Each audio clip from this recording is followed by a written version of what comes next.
Hello la team, j'espère que vous allez bien. En tout cas, moi ça va nickel, c'est pas super. Depuis la dernière fois de la vidéo de présentation, tout va bien. Donc aujourd'hui, je reviens pour première vidéo de cette chaîne qui va parler des séries, des films et aussi les courts-métrages.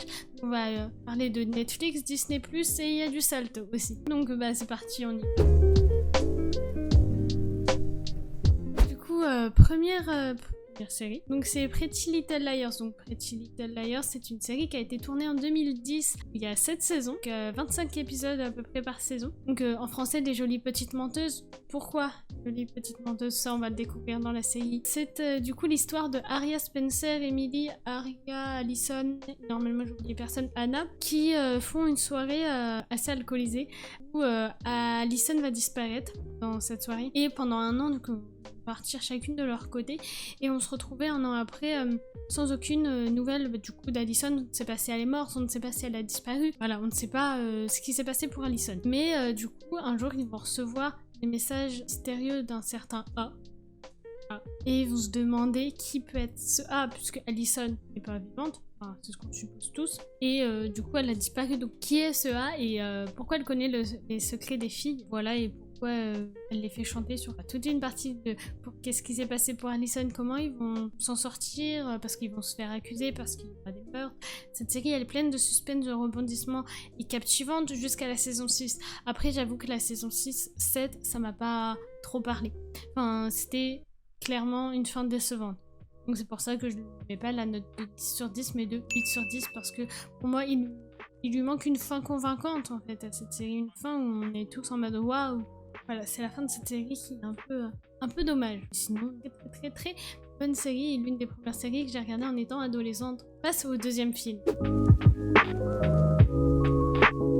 Du coup, c'est Mon voisin Totoro qui est sorti en 1988 et qui est disponible sur Netflix. C'est un animé. Pour l'époque, je trouve qu'il est excellent, il est très beau et qu'il nous montre le sens de la famille, le sens aussi de l'amitié et le sens de partager, de vivre avec ses proches et aussi de profiter chaque jour avec ses proches. C'est important parce que voilà, on ne sait pas de quoi demain est fait. Ce film nous le rappelle très bien. Donc c'est l'histoire de deux petites filles, Mia et Satsuki, qui vivent chez leur père, enfin qui vivent avec leur père parce que leur mère est à l'hôpital parce qu'elle elle est malade. Et du coup ils se sont rapprochés de l'hôpital dans une petite ville de campagne assez éloignée, mais très éloignée, la ville et tout, pour justement que leur maman se fasse soigner. Durant cette histoire, on va suivre la petite fille qui va trouver des noiraudes chez elle, donc c'est des petites bêtes qui vont se propager dans la maison et un jour va découvrir un Totoro. Je ne vais pas trop en dire plus parce que c'est un monde formidable et que ça fait longtemps que je ne l'ai pas vu, mais je sais qu'il reste le premier animé que j'ai surkiffé. Que dire de plus? C'est un film drôle, amusant, familial, émouvant. Voilà, c'est un film plein de sentiments. Donc il dure 1h30, il est disponible sur Netflix. Et du coup, je lui donne la note de 10 sur 10 parce qu'il le mérite. Ensuite, on va passer à la troisième série. C'est les coulisses de La Reine des Neiges 2. Voilà. Coulisses de La Reine des Neiges 2, donc 2020. Donc il y a une saison, 6 épisodes, et donc cette fois on passe à Disney+. C'est vraiment de A à Z, on voit la conception du film, de comment il a été pensé à comment il est sorti de toutes les galères. Et je pense que ce film est très bon à regarder en famille, pour que les enfants comprennent que derrière leur dessin animé, il y a du travail, que c'est pas simplement un dessin animé, c'est aussi du travail même à l'adolescence, de le voir plus tard, de le voir sous un autre angle, parce que du coup je regardais La Reine des Neiges pas pareil que La Reine des Neiges 2, mais alors là du coup je l'ai regardé d'un œil encore plus différent, d'un œil plus adulte, d'un œil plus responsable, voilà, enfin en mode il y a eu du travail derrière, même si du coup voilà il y a des chansons, voilà c'est redondant, et ben on peut pas le critiquer plus que ça, parce que du coup on a cette série qui nous montre qu'il y a eu tellement de travail, tellement d'amour, d'énergie dedans, et c'est pareil pour tous les films, donc ça m'a mis une grosse claque et je pense que cette série peut vous faire comprendre que le monde cinématographique, c'est pas du tout ce qu'on croit, c'est bien plus dur. Merci Disney Plus pour cette série, vraiment. Et du coup, je lui donne la note de 10 sur 10 parce qu'il le mérite. Donc voilà, 6 épisodes, 2020, disponible sur Disney Plus. Et une autre série qui s'appelle Esquisse, qui est pas mal sur Disney Plus. Vraiment, elle montre comment les personnages Disney ont été faits par leurs créateurs. Et c'est vraiment génial. Donc on passe à la série prochaine.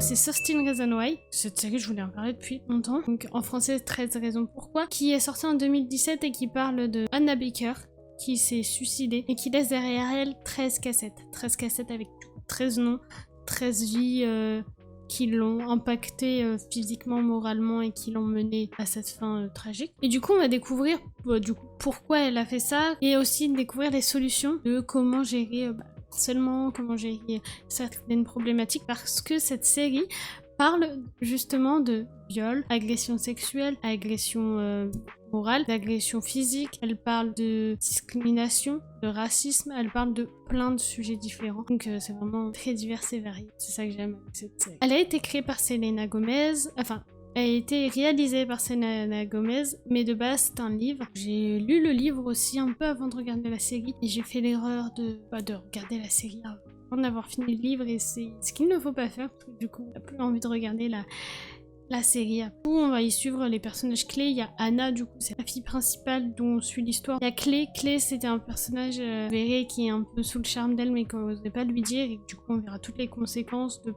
pourquoi il a pas osé. Et ce qu'on veut bien aussi, c'est comprendre où il faut oser dire les choses parce que ça peut mener à des conséquences comme celle-ci ou autre. Donc, il faut parler. La communication, grave important, que ça soit dans la vie de couple, dans la vie ou tout ce que vous voulez. Le micro aussi est d'accord. Mais dans tous les cas, la communication, c'est hyper important. Sinon, elle nous fait réfléchir sur nos relations, cette série aussi. Comment on est avec les autres? Est-ce que ça va les blesser? Est-ce qu'on est gentil et tout? Est-ce qu'on aimerait qu'on nous fasse la même chose? Ça nous amène à beaucoup de sujets de réflexion. C'est un peu traumatisant, donc j'ai pas mis 10 sur 10 parce que pour moi, je trouve qu'il y a quand même des scènes ou des moments qui pouvaient être dit avec de délicatesse ou autre. Je trouve que justement, c'est ce manque de délicatesse qui fait que ça nous amène à réfléchir. Donc je pense qu'elle n'est pas adaptée à tout âge, c'est sûr. Elle est adaptée à partir du début lycée, pas adaptée pour tout le monde, donc c'est pour ça que je lui ai mis un 7 sur 10. Je vais pas lui mettre un 10 parce qu'ils vont enlever déjà une scène hyper importante début de la saison 1. Puis je trouve que ça gâche un peu ce que la série voulait montrer, mais après je comprends pourquoi elle l'a fait. Mais en soi, elle fait réfléchir, donc c'est un 7. Ensuite on va passer à la prochaine série. Du coup, c'est mes premières fois. Donc, ça a été une série que j'ai découvert l'année dernière. Il y a 10 épisodes à peu près par saison, il y en a 2. C'est l'histoire d'une fille qui est en fauteuil roulant, qui rentre dans un lycée américain. Elle est traumatisée, donc elle a perdu l'usage temporaire de ses jambes parce qu'elle a perdu son père et que du coup, elle est traumatisée psychologiquement. C'est une adolescente indienne, donc rentrer dans un lycée américain, on suppose que c'est pas facile.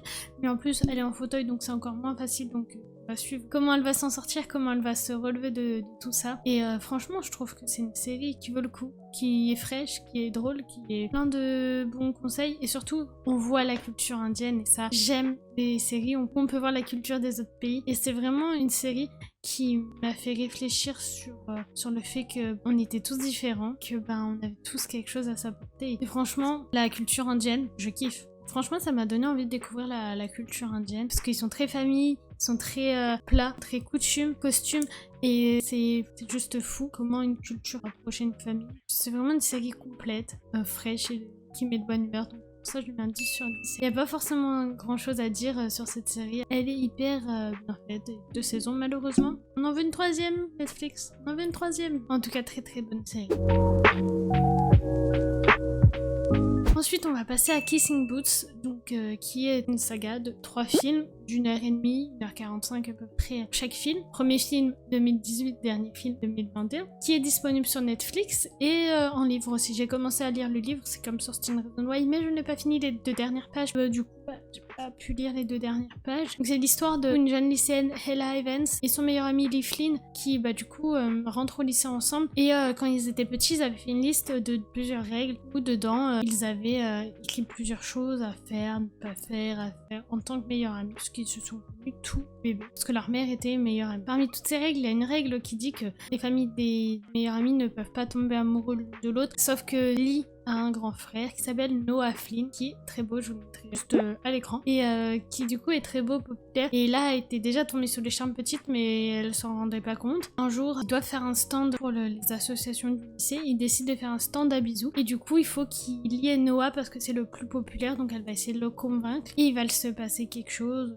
entre eux. Et il y aura une histoire de conflit entre Lee et Ella, une histoire d'amour entre Ella et Noah, une histoire qui va se créer entre personnes aussi. Je trouve que c'est une série qui fait réfléchir sur nos relations et qui surtout nous fait penser que même si on est avec une personne, par exemple si on est très meilleurs amis avec une fille ou un gars, qu'il faut laisser vivre sa vie. On n'a pas le droit de décider de la vie amoureuse d'une personne, c'est ses choix, c'est sa vie et si c'est ses décisions qui lui conviennent, c'est comme ça. Cette série, elle est très fraîche, très drôle, très émouvante. Elle fait réfléchir aussi parce qu'il y a plusieurs parties où il y a des questions qu'elle se pose à elle-même, mais que du coup on peut se poser à soi-même et du coup y réfléchir, c'est assez cool. Perso, j'ai aimé les 3 films. Pas forcément de critiques à faire sur les 3 films, ils sont extraordinaires, le casting est super bon. Je mettrai un 10 sur 10 et je recommande si vous avez 3 heures à peu près à tuer, et les Kissing Booth, c'est des films pour tuer le temps, mais aussi pour réfléchir.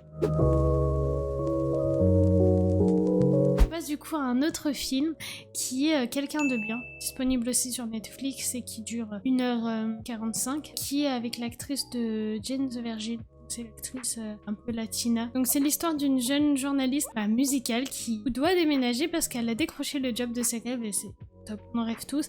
Et du coup son copain ne veut pas la suivre parce que du coup ils vont devoir déménager et que ça ne correspond plus à leur mode de vie, donc c'est pas chose que du coup ils n'acceptent pas tous les deux, enfin surtout elle, et du coup elle va devoir déménager, apprendre à vivre sans lui. Du coup ses meilleurs amis vont essayer de l'aider dans ce péril. On passe par plusieurs phases, comme une phase de rupture. Du coup dans ce film on passe par les phases de joie, les phases d'énervement, les phases de déni, les phases de pleurs, les phases de déception, de dégoût.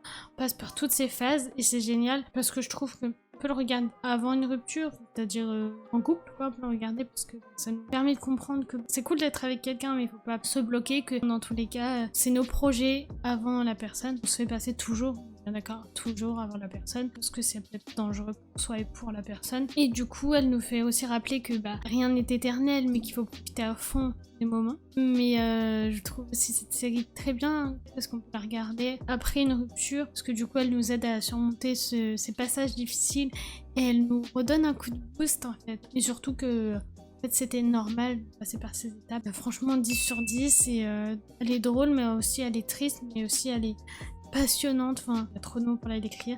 Donc c'est une série que je vous conseille 100%, elle est disponible sur Netflix et ça dure 1h45 et c'est sorti en 2019. Et on passe au dernier film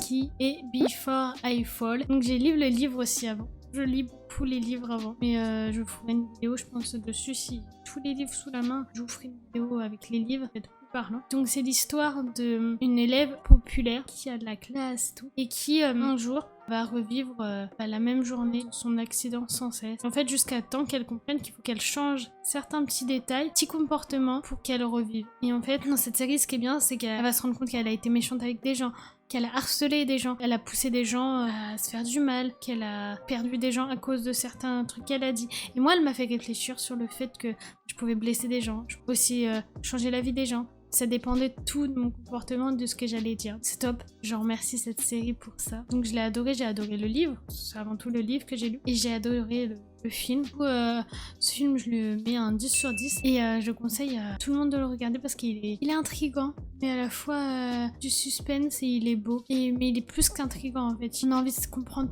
pourquoi elle revit la même journée, on a envie de rester et de se dire mais vas-y, fonce, change un petit truc. Nous on voit des petits détails qu'elle ne voit pas direct et on a envie de lui dire mais vas-y c'est ça. Et voilà, du coup on le voit petit à petit qu'elle le fait et qu'elle comprend certaines choses. Et du coup c'est une bonne série qui nous fait réfléchir sur nos comportements, parce que pas forcément des bons comportements tout le temps avec tout le monde.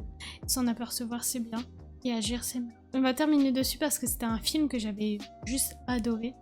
Du coup on va se laisser sur cette petite fin.